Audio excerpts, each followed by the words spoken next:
हर हर महादेव साथियों, वर्तमान में कुंभ की पावन धरा पर हूँ और इससे पहले का जो आपने भाग देखा है उस भाग का ये शेष अंक है। और उस दिन से आज लगभग 10 दिन के उपरांत पुनः महाराज जी को समय मिला है। आज 5 फरवरी है, बसंत पंचमी के दिन भगवत कृपा से, पूज्य गुरुदेव भगवान के आशीर्वाद से, शास्त्र कहते हैं प्रयागे मुंडनम श्रेयः, तो उसी शास्त्रों की उन्हीं बातों को शिरोधार्य करके हमने मुंडन भी कराया गुरु आज्ञा से और दिव्य श्री स्नान का जो है अवलोकन किया। तमाम ऐसी घटनाएं हुई जो है मानसिक रूप से आहत करने वाली थी, किंतु प्रभु इच्छा जैसी राम जी की इच्छा, तो आनंद है। आज महाराज जी की उसी यात्रा में हम आगे की ओर बढ़ेंगे। जब महाराज जी बता रहे थे कि महाराज जी जब मुक्ति नारायण जी यानी कि नेपाल की यात्रा में थे, तो महाराज जी ने उस दिन बताया था कि जब कई दिनों तक भोजन और कुछ अन्य नहीं मिलता था तो महाराज जी रुद्राक्ष के फलों को खाकर भी जीवन यापन किया है।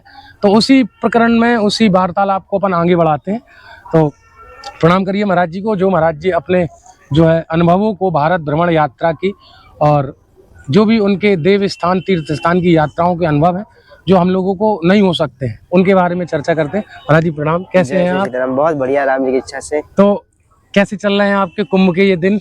बहुत अद्भुत और अलौकिक अकल्पनीय समय व्यतीत हो रहे हैं जिसकी कोई कल्पना ही नहीं कर सकते। तीनों स्नान हो गए हैं बहुत अद्भुत रूप से। अच्छा, तो अभी आपने भभूति भी रमा रखी है, तो ये आपका संस्कार कब हो गया महाराज जी? ये हमारा बसंत पंचमी के दिन ही हुआ था। तो साधु साई में ये भी आवश्यक होता है क्या? अब आवश्यक वैराग्य जीवन में ये आवश्यक होता है। और जैसे वैराग्य के 2 भाग होते हैं, एक होता है एक आचार परंपरा, 2 परंपराएं होती है, आचार परंपरा, एक त्यागी परंपरा जी।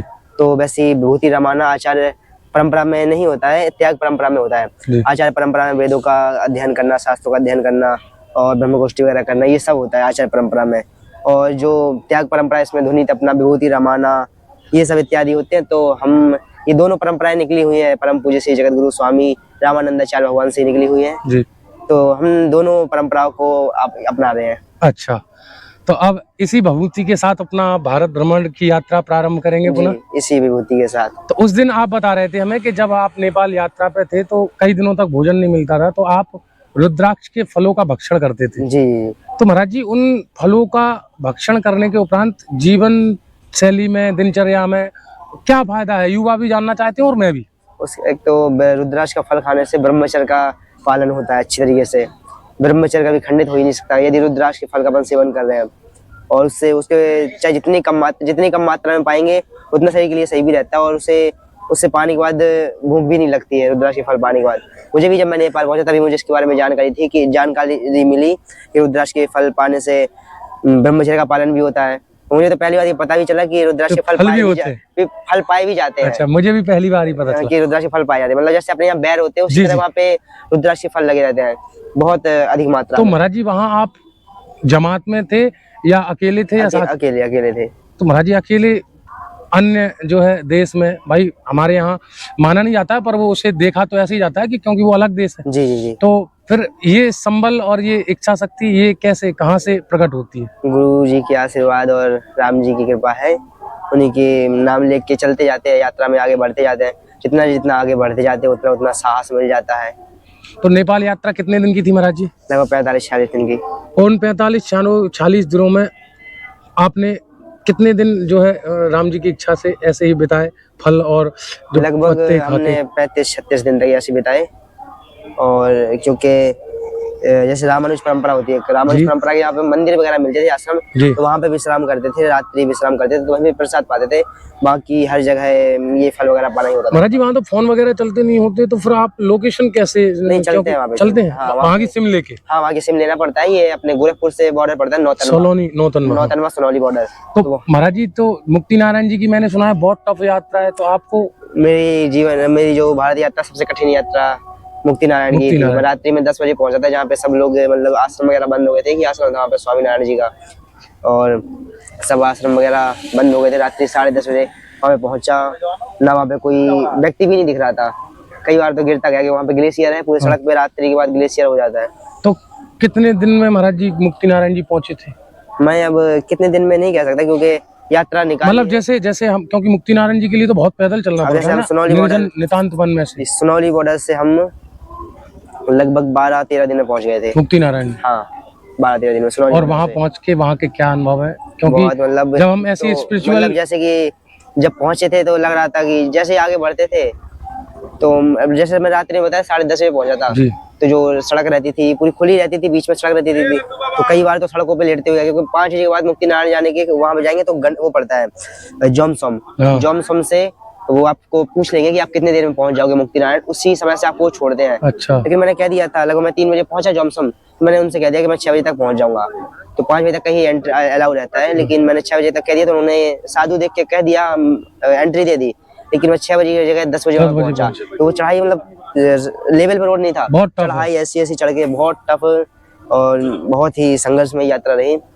तो सड़कों पे लेटते हुए जब थक जाता था, सामान भी था पीछे, तो वहाँ पे लेट जाते थे, बैठते जाते थे ना। वहाँ पे कोई व्यक्ति दिख रहा है, कोई नहीं। चारों तरफ जहाँ भी देखो ग्लेशियर ग्लेशियर ग्लेशियर, अकेले। और अकेले। और आप तो पादुका भी नहीं पहनते? नहीं, पादुका भी नहीं पहनते। तो उस दिन मतलब बहुत जीवन की एक अलग ही वो रहा कि कैसे मैं यहाँ पे आ गया, और राम इच्छा से अलग अनुभूति थोड़ा एक अलग मतलब कह रही है जैसे अलग ही युग में चला गया हूँ मैं। अच्छा, ऐसा ना वहाँ पे कोई पक्षी दिखे, है? हाँ। ना वहाँ पे कोई पक्षी दिखे, ना कोई व्यक्ति दिखे, कुछ नहीं, ना बंदा ना बंद की जात। हवा भी तो यहाँ से जाए वहाँ टक्कर खा के वहाँ जाए, बस वायु और ऊपर आकाश, नीचे धरती, चारों तरफ। तो महाराज जी वहाँ कितने दिन विराजित थे फिर मुक्ति नारायण? वहाँ पे 2 दिन विराजे थे। उसके बाद फिर यात्रा आपका क्रम क्या रहा? उसके बाद फिर वापस आए हम पोखरा जी। पोखरा से फिर गए पशुपति नारायण की ओर, पशुपतिनाथ जी की ओर। जी। पशुपतिनाथ से जनकपुर धाम, फिर जनकपुर। जी। हाँ। और जनकपुर से बिहार से होते हुए वो नेपाल से होते हुए बिहार में फिर आए हम। जी। और बिहार से सीता माता की जन्म स्थली है, सीता माता की जन्म स्थली से दर्शन करते हुए बनारस आए।